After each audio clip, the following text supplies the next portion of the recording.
ہم نے ہر دور میں تقدیس رسالت کے لیے وقت کی تیز ہواؤں سے بغاوت کی ہے، توڑ کر سلسلہ رسم سیاست کا فسوق، توڑ کر سلسلہ رسم سیاست کا فسوق، فقط ایک نام محمد سے وفا کی ہے۔ میرے دل کی اتھا گہرائیوں میں اترے ہوئے میرے سر کے تاج علماء کرام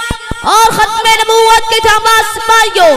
یہ بات روزے روشن کی طرح آیا ہے کہ میرے اور آپ کے آقا حضرت محمد صلی اللہ علیہ وسلم خاتم النبیین ہے۔ قرآن کریم کی سینکڑوں آیات اور سینکڑوں حدیث مبارکہ مجھے چیخ چیخ کر اس عقیدے کی اہمیت اور فضیلت کو بیان کرتی نظر آتی ہیں، اور میرے نبی نے آج سے 1450 سال قبل اپنی زبان نبوت میں یہ بات کیوں بیان کر دی؟ انا خاتم النبیین لا نبی بعدی، میں آخری نبی ہوں، میرے بعد کوئی نبی نہیں آئے گا۔ تو پھر مجھے کہنے دینا کہ میرے آقا کے جانے کے بعد آسمان پھٹ سکتا ہے، زمین چھک ہو سکتی ہے، کائنات کا نظام درہم برہم ہو سکتا ہے، سمندروں میں آگ لگ سکتی ہے، لیکن نبی کوئی نہیں آ سکتا۔ تو پھر ابن فاروقی کو یہ کہنے دیجئے کہ انبیاء کی کہانی اب ختم ہوئی، سب سے آخری نبی ہے ہمارا نبی، ہے نبیوں کا سردار ہمارا نبی، ہے خاتم النبیین ہمارا نبی، ہے نبی ہے تارے تو سارے نبی، ہے جان سارے کا سارا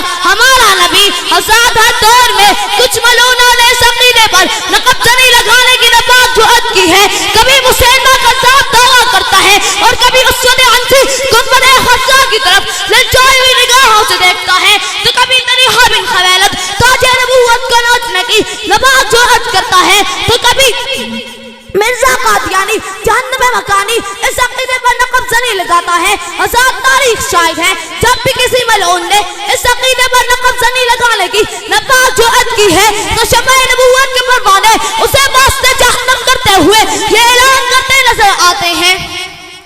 کہ نماز اچھی، روزہ اچھا، حج اچھا، زکات اچھی، کہ نماز اچھی، روزہ اچھا، حج اچھا، زکات اچھی، مگر باوجود اس کے ہم مسلمان ہو نہیں سکتے جب تک کٹ نہ مرو خواجہ بدھا کی ختم نبوت پر، جب تک کٹ نہ مرو خواجہ بدھا کی ختم نبوت پر، خدا شاہد ہے کامل میرا ایمان نہیں ہو سکتا۔ حضرات اگر یہ عقیدہ محفوظ ہے تو ہمارا پورا کا پورا دین محفوظ ہے، لیکن اگر یہ عقیدہ محفوظ نہیں تو ہمارا پورا کا پورا دین محفوظ نہیں ہو سکتا۔ آپ اس عقیدے کی اہمیت اور حساسیت کا اندازہ اس بات سے لگا سکتے ہیں کہ باقی جنگوں میں صرف 260 صحابہ شہید ہوئے، لیکن جب بات اس عقیدے کی تحفظ کی آئی تو صرف ایک جنگ یمامہ میں 1200 صحابہ میں شہادت نوش کیا۔ تو پھر شاید رب کر بولتا ہے کہ حسن یوسف کی جلوہ آرائی سے متاثر ہو کر، کہ حسن یوسف کی جلوہ آرائی سے متاثر ہو کر مصر کی عورتوں نے اپنی انگلیاں کٹوا ڈالی،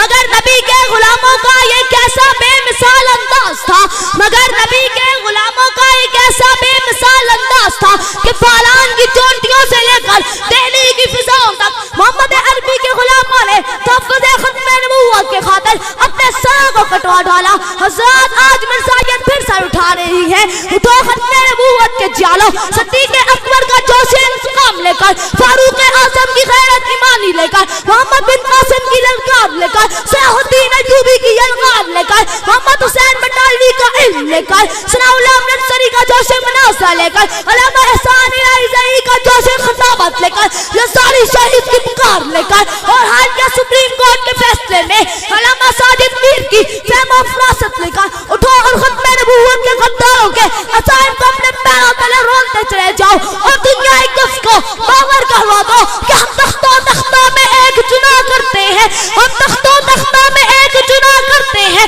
عجب انداز سے اس دنیا میں جیا کرتے ہیں۔ بندوق کسے کہتے ہیں، توپ کس چیز کا نام ہے، بندوق کسے کہتے ہیں، توپ کس چیز کا نام ہے، ہم تو ٹینکوں کی زموں کو تیر دیا کرتے ہیں اور اسی